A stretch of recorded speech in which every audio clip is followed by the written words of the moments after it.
Eu quero ler uma palavra essa noite e eu creio que Deus irá nos fortalecer através dessa palavra. O Senhor irá edificar a nossa fé, a nossa comunhão, amém? Eu quero compartilhar uma palavra com você essa noite no livro de 1 Samuel, capítulo de número 4, essa noite, glória a Deus, versículo 19 a seguir. Estando a sua nora, mulher de Finéias, grávida, próximo ao parto, ouvindo estas novas de que a arca de Deus fora tomada e que seu sogro e seu marido morrera, curvou-se e deu à luz, porquanto as dores não sobrevieram. E ao espiar, disseram as mulheres que assistiam: não temas, pois tiveste um filho.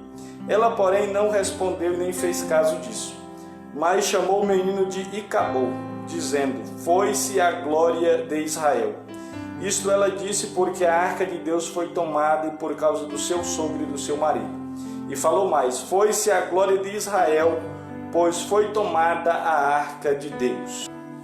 Essa história aqui no livro de 1 Samuel é uma das histórias muito conhecidas de todos que leem a Bíblia Sagrada, e eu quero extrair desse contexto aqui que nos é apresentado lições espirituais para edificar a nossa vida, a nossa fé. Glória a Deus, principalmente para você. Eu quero trazer essa palavra para você que está atravessando um momento difícil, para você que está passando por um período difícil e está desanimado. E eu quero trazer essa palavra de ânimo, essa palavra para fortalecer a sua fé essa noite. Glória a Deus. O texto da Bíblia Sagrada, meu amado, que a Bíblia Sagrada nos fala essa noite, glória a Deus, fala da história de uma mulher que era esposa do sacerdote, filho de Eli, Finéias. E a Bíblia Sagrada fala que os filhos de Israel, eles foram pelejar com os filisteus e eles levaram a arca de Deus para a peleja, para que eles pudessem vencer. A Bíblia Sagrada nos mostra, quando lemos o contexto geral da história, que Israel saiu à peleja e perdeu a batalha. A primeira batalha Israel perdeu, então eles tomaram o conselho e disseram: vamos trazer a arca de Deus que está em Siló para o arraial, para que o Senhor venha ser conosco e nós venhamos derrotar os filisteus. E a Bíblia diz que assim eles fizeram. Eles mandam, enviam e traz a arca de Deus e o sacerdote para o acampamento. Mas a Bíblia Sagrada fala que no dia da batalha Israel sofreu uma segunda derrota esmagadora. Foi uma derrota tal que todos os homens fugiram, cada um para a sua tenda. Os que não foram mortos fugiram desesperados. E a Bíblia Sagrada relata então que os inimigos filisteus, eles matam os dois sacerdotes, Ofni e Finéias, e tomam a arca de Deus que estava no acampamento e agora levam a arca de Deus presa.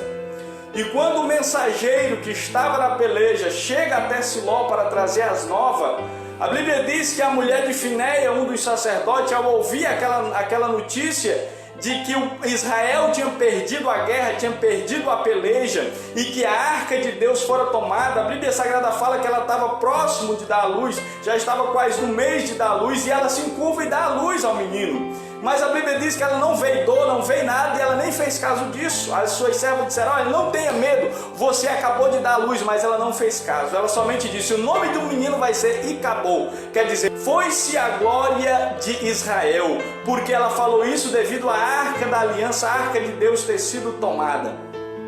Então o primeiro ponto que eu quero salientar essa noite é: por que Israel perdeu a peleja? Quando nós vamos para o contexto, nós entendemos que Israel sofreu essas duas grandes derrotas devido ao desvio espiritual, devido ao distanciamento espiritual de Deus, devido a eles não estarem mais observando a lei de Deus da maneira que o Senhor requeria. E devido a essa apostasia que estavam vivendo, foi o motivo pelo qual a Bíblia mostra que eles perderam a batalha, foram derrotados e a arca de Deus foi tomada. Então eu quero que você reflita, meu amado, eu quero que você reflita. Talvez você tenha perdido algumas batalhas, talvez você tenha perdido algumas guerras, talvez você esteja desencorajado, sem entender por que você não conseguiu vencer. Talvez você está passando por um período e não entende por que os seus projetos não foi adiante. Você não consegue às vezes entender por que você se esforçou, lutou, batalhou e não venceu. Meu amado, primeira coisa que nós temos que fazer é verificar a nossa condição espiritual para com Deus, porque muitas batalhas nós perdemos, muitas guerras são perdidas devido à nossa condição espiritual. Quando nós estamos bem com Deus, nós vencemos e temos a garantia da vitória. Agora, quando nós não estamos bem com Deus, geralmente a gente perde a peleja. Se for esse o caso, eu quero lhe dizer essa noite: conserta o altar, coloca o altar em ordem, faz uma checagem na tua vida espiritual, veja o que está contraditório na tua vida, veja o que está fora da palavra de Deus na tua vida, para que você venha colocar sua casa em ordem, sua casa espiritual, o seu altar espiritual em ordem, para que você venha vencer, porque a Bíblia Sagrada aponta que a causa dessa grande derrota de Israel era porque eles não estavam espiritualmente bem com Deus. E quando nós não estamos espiritualmente bem com Deus, nós não conseguimos vencer as pelejas. E a Bíblia Sagrada fala que diante disso, desse quadro, quando a esposa do sacerdote fica sabendo que o marido foi morto, e o sogro morreu, o cunhado morreu, a Bíblia Sagrada fala que ela deu à luz e que a arca de Deus, o principal, foi tomada. Ela deu à luz e não fez caso e disse: o nome do menino vai ser Icabode, porque foi-se a glória de Israel.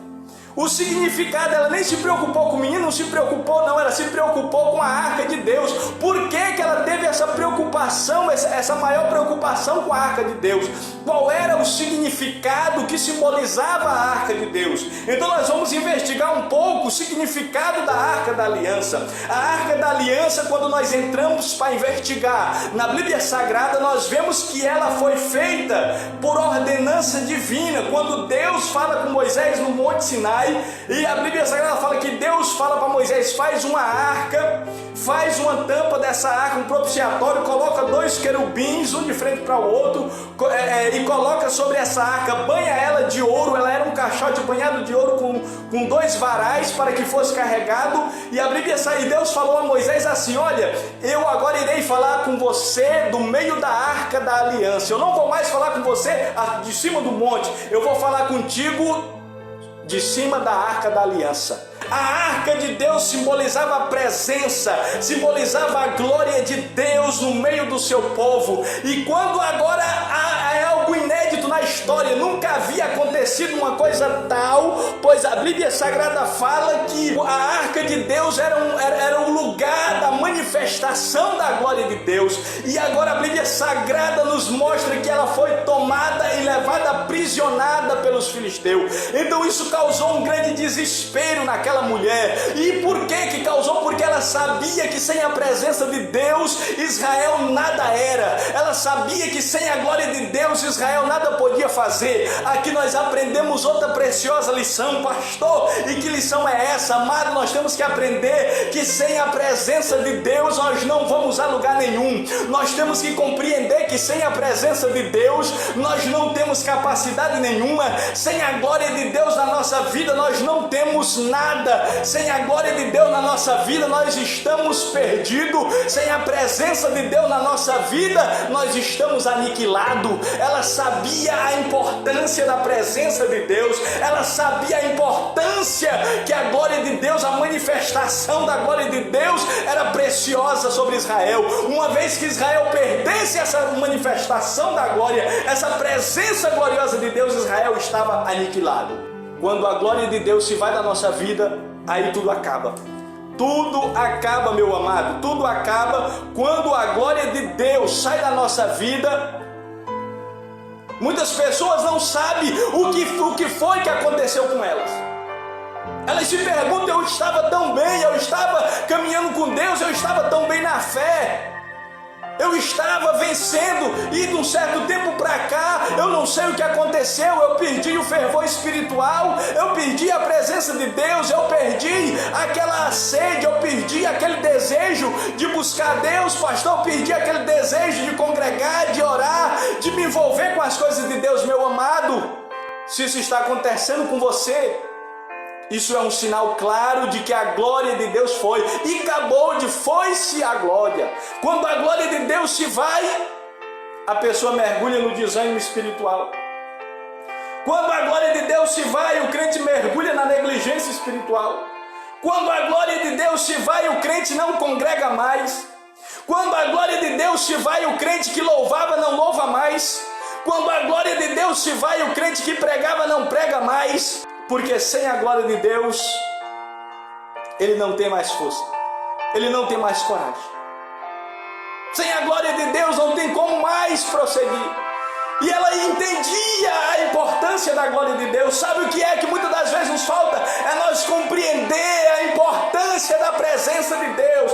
O que nos falta às vezes é entender que sem a presença de Deus nós não podemos, meu amado. Sem a presença de Deus nós não vencemos, meu querido. Nós temos que valorizar a presença de Deus. E o que é que tira a presença de Deus da vida do crente? O que é que tira a presença de Deus da nossa vida? É o pecado que tira a presença de Deus. É o mundanismo que tira a presença de Deus. É as paixões carnais. É os prazeres mundanos que tira a presença, que tira a glória de Deus da vida do crente. Então nós temos que nos guardar, nós temos que guardar o nosso caminho, nós temos que guardar os nossos pés para ver que veredas estamos trilhando, porque se estivermos trilhando veredas tortuosas, e acabou, a glória de Deus se vai, a glória de Deus se vai, meu amado. Muitos já perderam a presença, muitos já perderam a glória de Deus. Outra hora eram vasos fervorosos, usados na mão de Deus, e hoje não é mais nada. Pastor, o que foi que aconteceu? E acabou, foi-se a glória. Foi-se a glória. Então, meu querido, se nós quisermos de fato vencer, se nós queremos de fato vencer, nós não podemos deixar que a glória de Deus, a presença de Deus se afaste da nossa vida. Com a presença de Deus nós temos a vitória. Sem a presença de Deus não temos vitória. Mas aqui eu quero chamar a sua atenção para outro fator. Naquela época, quando uma nação vencia outra nação, sabe o que é que as pessoas diziam? O Deus daquela nação foi derrotado. E o Deus da nação vencedora era declarado superior ao Deus daquele povo que foi vencido. Por isso ela disse, agora acabou tudo, ela pensou. E a Bíblia Sagrada, quando nós investigamos a Bíblia Sagrada, nós vemos, sabe o que? Que os filisteus levaram a arca de Deus e colocaram no templo do seu Deus, chamado Dagon, a divindade dos filisteus. E eles colocam a arca como um prêmio lá nos pés de Dagon. E começa a cultuar Dagon, louvar Dagon, dizendo Dagon é maior, Dagon é maior. Eles começam a fazer grandes festas, porque eles agora imaginavam Dagon é superior ao Deus de Israel. Só que a Bíblia Sagrada fala que Deus entra em ação, porque o Deus de Israel é o único Deus verdadeiro, é o Deus vivo, é o Deus que nunca perdeu batalha. Seu povo foi derrotado porque não obedeceu a sua palavra. Quando nós sofremos derrota, não é o nosso Deus que é derrotado, é nós que somos derrotados. E por que às vezes sofremos? Porque não fizemos aquilo que Ele nos mandou. E Deus agora vai deixar isso claro para os inimigos, Deus vai deixar isso claro para os filisteus, que o Deus de Israel não é invencível, que o povo foi vencido porque não estavam obedecendo a sua palavra. E a Bíblia Sagrada fala que no outro dia cedo eles correm na casa de Dagon, e a Bíblia diz que Dagon está com a cara no chão diante da arca de Deus. Dagon era uma imagem de escultura, viu, meu amado? Não era uma pessoa. A imagem de Dagon estava com a cara prostrada em terra diante da arca de Deus. Vai no segundo dia, eles vai cedo na casa de Dagon, quando chega lá mais uma vez, Dagon está com a cara prostrada no chão. E no terceiro dia eles correm na casa de Dagon, e Dagon agora está prostrado, a cabeça de Dagon está cortada, os braços de Dagon estão cortados, e ele está espedaçado diante da arca do Deus de Israel. E a Bíblia Sagrada nos fala, a Bíblia Sagrada diz que a mão do Senhor veio sobre os filisteus e feriu eles, os 4 termos deles. Deus enviou uma praga no meio dos filisteus, e eles então começaram a se desesperar, tiraram a arca de Deus do templo de Dagon e disseram, é o Deus de Israel que está irado. Esse Deus não pode ser vencido. O Senhor não pode ser vencido. O Senhor agora ele entrou em ação. Ele entrou para mostrar que o nome dele, que ele é invencível, ele agora entra na peleja. Uma vez que o seu povo agora estava desesperançado, disse: agora acabou o Deus de Israel para sempre. Deus diz assim para eles: de maneira nenhuma vai acabar. De maneira nenhuma vai acabar. Não vai acabar. Eu vou mostrar para vocês que o Deus de Israel não pode ser vencido. Eu vou entrar na batalha e vou vencer a peleja, porque não acabou. Embora você esteja passando por esse momento difícil, embora você possa até ser culpado, mas eu quero te dizer que se você se humilhar perante o Senhor ele vai entrar nessa peleja e ele vai derrotar o inimigo. Se você reconhecer, se você se humilhar, se você consertar o seu altar, Deus ele vai entrar na guerra, Deus ele vai entrar na peleja, Deus ele vai te tirar do fundo do poço, Deus ele vai te tirar do fundo da sarjeta, onde quer que tu esteja, Deus vai te arrancar de lá, ele vai entrar na guerra, porque o povo de Israel reconheceu, e a Bíblia diz que Deus entra na peleja. Os filisteus ficam desesperados, diz que chama os magos, feiticeiros, e congrega e diz: o que nós vamos fazer com a arca do Deus de Israel? A mão do Deus de Israel é pesada sobre nós, sobre os nossos deuses, sobre o nosso povo. E eles disseram: olha, vocês devem devolver a arca do Deus de Israel. Pega, faz uma oferta, 4 ratos de ouro, 5 ratos de ouro, 5 hemorroidas de ouro, como uma oferta do Deus de Israel pela expiação. Coloca dentro de um caixote, faz um carro novo, coloca a arca dentro, coloca essa oferta dentro da carroça e pega uma vaca parida e amarra a carroça e solta na estrada que vai para Israel. E aí a gente vai saber se a mão do Deus de Israel está sobre nós, ela irá para Israel. Mas se não for a mão dele, ela não irá para lugar nenhum, porque você sabe que uma vaca, ela não deixa seu bezerro, ela não deixa sua cria. Jamais uma vaca parida, ela abandona sua cria, ela não abandona. Mas quando nós investigamos na Bíblia Sagrada, quando eles fazem isso, coloca a arca de Deus, coloca a oferta e coloca aquela vaca no caminho, ela vai berrando, mas vai. Ela não queria ir, ela tinha um bezerrinho lá, mas ela tinha que ir, porque era a mão de Deus, e Deus queria mostrar para eles que o Deus de Israel era invencível. A Bíblia diz que ela foi berrando até entrar nos termos de Israel. E quando chegou no lugar chamado Bet-Sem, os homens viram a arca de Deus, os israelitas viram a arca de Deus, eles correram, pegaram a arca de Deus, colocaram sobre uma grande rocha, pegaram aquela vaca, edificaram um altar e ofereceram sacrifício ao Senhor e glorificaram o Deus de Israel, porque Deus havia entrado na peleja, havia esmagado o inimigo e trazido a arca, a glória dele de volta para Israel. Meu amado, eu quero te dizer, se você se emendar com o Senhor, se você consertar teu altar, Deus vai devolver a glória dele sobre a tua vida, Deus vai devolver a presença dele sobre a tua vida, e tu vai triunfar, tu vai vencer essa adversidade.